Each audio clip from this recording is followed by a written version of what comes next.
Alright, what's good, Black Star Podcast? Welcome back to the channel. This your boy Jared. Y'all, so I was trying to respond to a comment in the comment section about what me talking about my car payment, which is $850 a month. Now, there's a story behind all of that. So, if you guys want to listen, cool. If you don't, I understand. But so my car payment is $850 a month, as I said before. But I also am going to say this: I drive a 2024, 2025, if you want to call it that, or technically 2024 Mazda CX-5. I believe it's a Signature S, I believe. So, the reason why I pay $850 a month is due to a multitude of issues and problems that I contributed to. So when I got my first car, it was a 2018 Ford Escape. It was a black Ford Escape, and I drove the car for 3 years, no problems. And no, I drove the car for like 2-3 years, and then I traded it in for a base model F-150 crew cab with the 2.7 EcoBoost. Okay, so when I got that truck, it was around 2019, 2020, and my payment went up to $650 something. So I got my truck. I had my truck, and I was cool with that.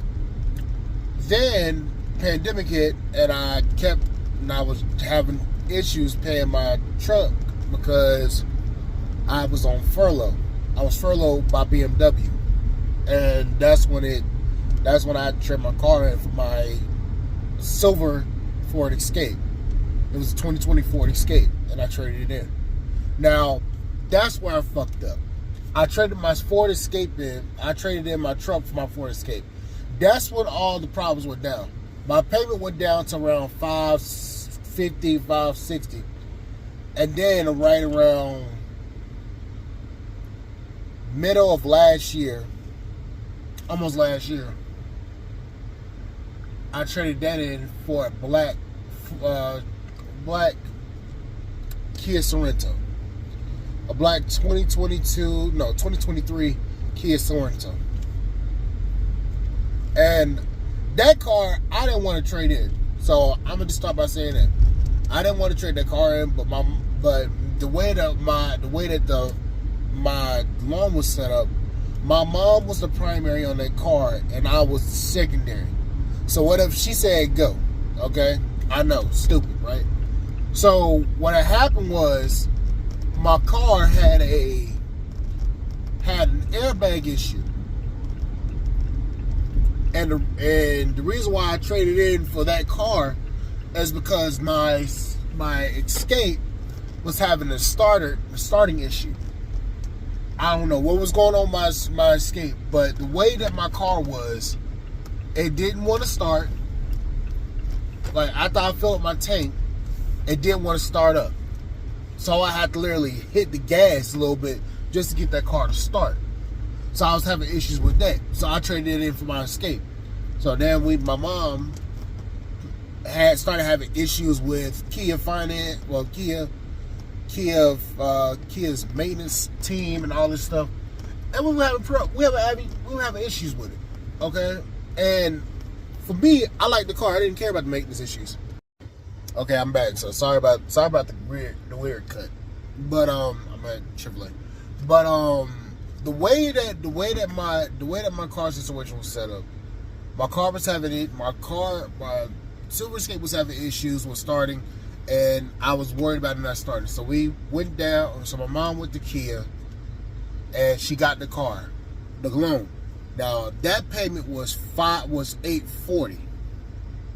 So that's where everything went bad. Okay, so my car payment was $840 with the Sorento, and I kept telling my mom, "Hey, I'm not I'm not happy. I'm happy with the car, but if I'm going to be paying $800 a month, $840 a month for a Kia Sorento, I might as well get a truck. And I've been saying I wanted a truck the whole fucking time, but my dumb ass kept getting cars. So now we are on this car now, and I pay $850 a month.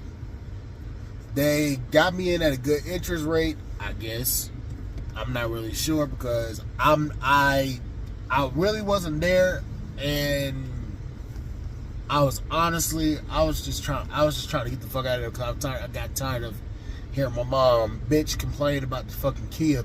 So I said, you know what, fuck it, let me just get her off of my ass, because she kept on, you better come down here so you can trade that car.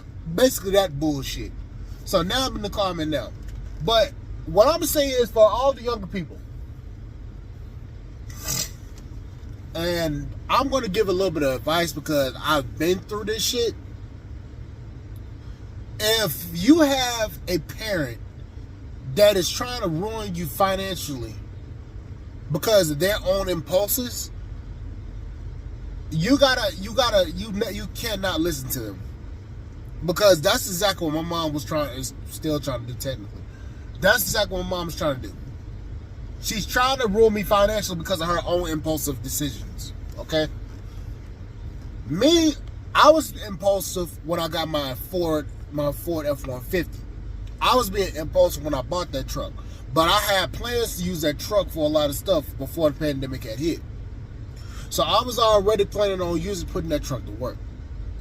Then when we traded that truck in, we did it impulsively, and I didn't have that truck long enough to really get any value out of it.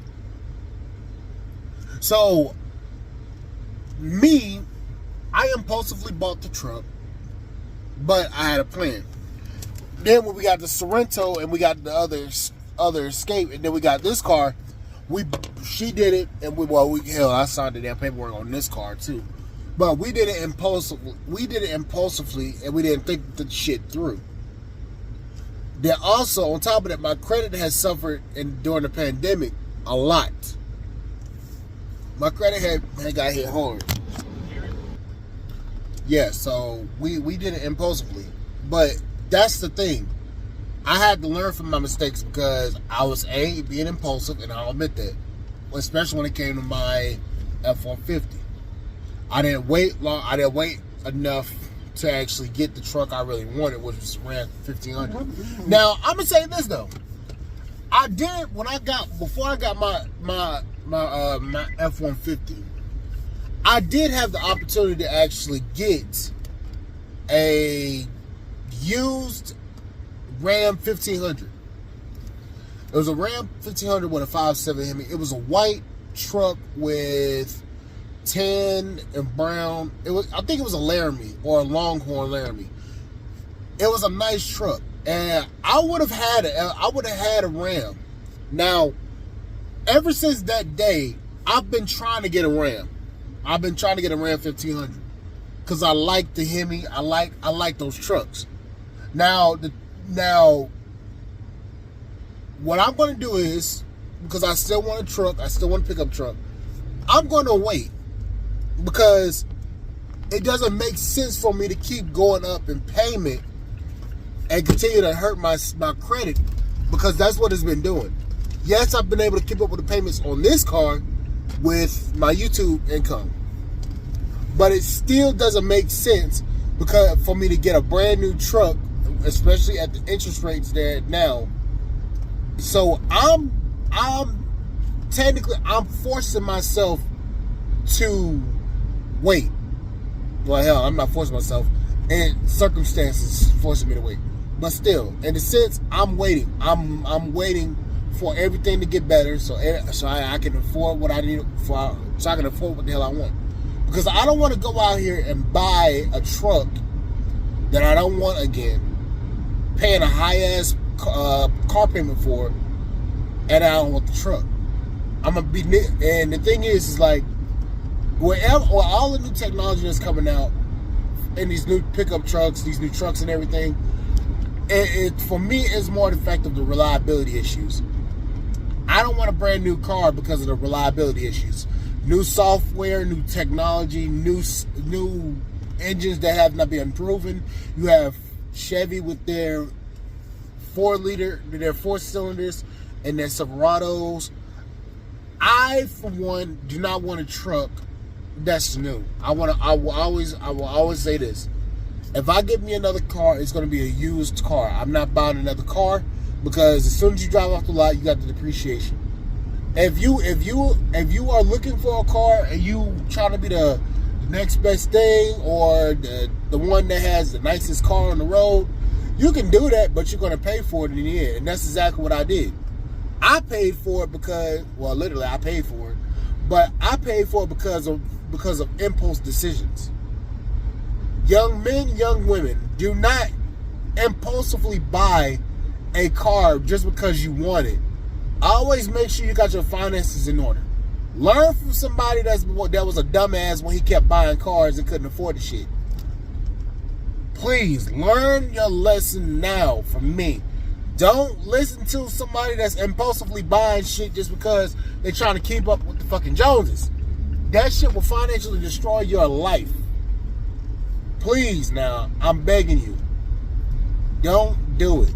Just simply go out there, work, and come up with a down payment that you can actually put on a car. Don't go get a loan for a car for a down payment. Don't do that. Don't be like that dude that was on Yusuf's video, or that guy that was threatening him because he had a 440 credit score and couldn't afford the damn down payment. He had to literally finance $20,000 down payment. Don't do that. Learn from other people's mistakes. Listen to what people are saying, because I'm gonna tell you right now, the way that I had to learn is I had to learn by paying more and more and more on my car payment a month. That's the way I had to learn. So do what you got to do. Make your bread, but don't buy a car if you can't afford it. And that's my humble advice to you guys. Anyways, like, share, subscribe, channel, support the podcast, support with the comment. I'm gonna catch you guys on the flip side. Thank you guys for listening. Bye, guys.